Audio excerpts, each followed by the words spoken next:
I'm going to quickly show how to install R on your PC. I assume a Windows PC. I won't show this for Mac. The installation for Mac is different. You find this in GitHub in the main FAQ, and I'm going to proceed accordingly. I start by opening a new tab and go to our project.org.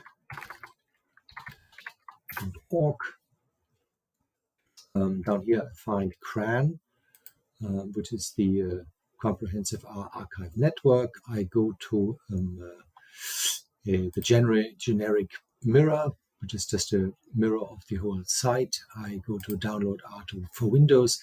I only want to install the base R. If I do it for the very first time, you click on here, install R for the first time, and here you see the latest version of R. And all you do is click on this, download the installer, which this is something I already done here, so I don't want to install it again. I'm just going to save that. You should see this down here, and then you double-click the installer. Once you double-click the installer, the installation menu will start. This is actually something I can do here, I think. You will be asked to, do you want to allow this app to make changes to your device, and you agree to that. And then you see the installer. It looks like this, and you OK English. And until the very end, no changes are going to be made. You have to accept the general public license, and here it begins. So if you start here, the program will begin to create a folder. And this is actually the address that you need to go to change the path variable. And that's what we are going to do next. So I'm going to cancel this here. The process will run through. Just accept all the standard settings. At the end, click Finish. And then you want to, at the end, you want to go to the path. I'm going to do this here and show that as well. So you click Path in the Windows search bar, edit the path variables. This menu here opens in the middle. You just find the environment variables here. You open it. You have a variable called path. So I just went down here to the path variable. I click Edit. And now I need to find the location. Now to find the location, I'm going to, you can do this with Emacs, but you can also do it with the File Explorer. I just clicked on the File Explorer and open it. And you remember the location, otherwise you may have to find it. You double click here on the main Windows, then you go to Program Files. Inside Program Files, you go down and you find R. This is the version of R that was installed. You double click on it, you double click on the bin for the binary, and this here it gets tricky because it looks like, oh, there's R already, but you actually need to go into the x64 directory. And here you find a bunch of files, including the important R script to run R programs from the command line, including the R GUI, which is a console program. In fact, I think double click that and open it right away. This is the GUI, which I don't want to work in, so I get out of it.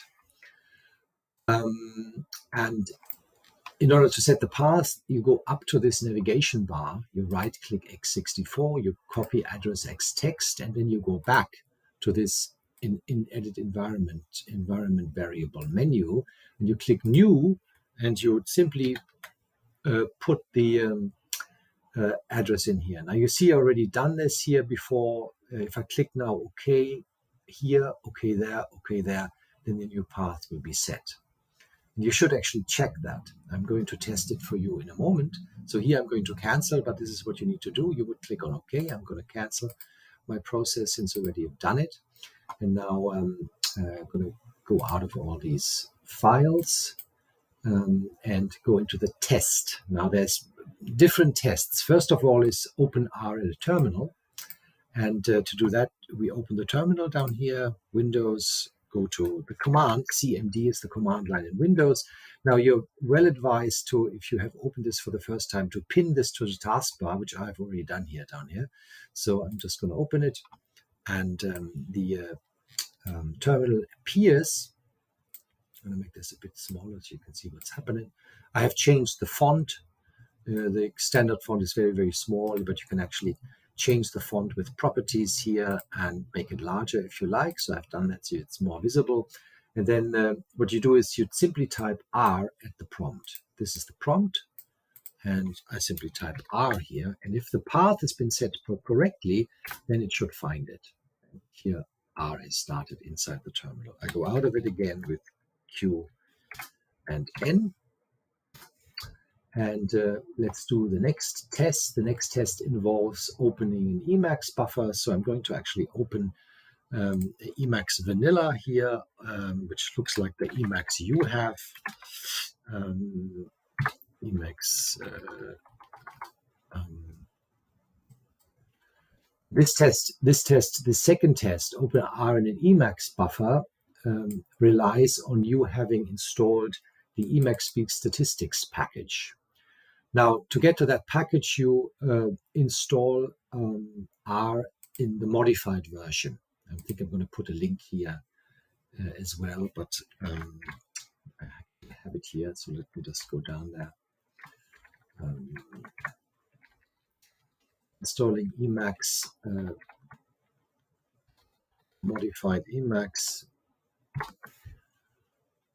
The FAQ, you find this link, Emacs Modified Windows, and this is the installer you download. This automatically has Emacs Speak Statistics installed, so that's what you want. Now, let's get back to our installation of R on your PC. And in my Emacs, if I type mxr, alt xr, I'm asked start a project directory, and I say yes, or just enter. And I have R inside an Emacs buffer. So this is, as you can see in the mode line, this is a real Emacs real R installation inside Emacs. It runs Emacs Speak Statistics, and I can do all kinds of stuff here. I can, for example, just do a plot.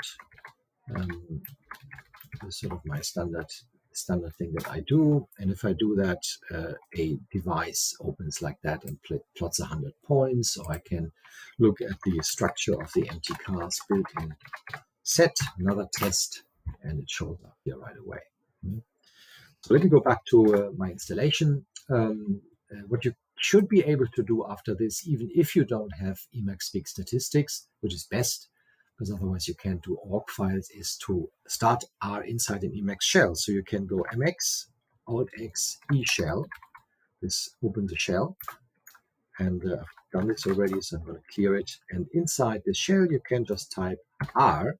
If you do that, you'll be warned, because this is inside Emacs, so you have to actually specify R minus vanilla. And then R opens here as well. Same thing. It works perfectly fine. This is an emulation of R inside a buffer. But you can see this is not an R buffer. This is an E shell buffer. And it is better to run this kind of stuff in the Windows terminal, I believe. So I think I have a third test here prepared.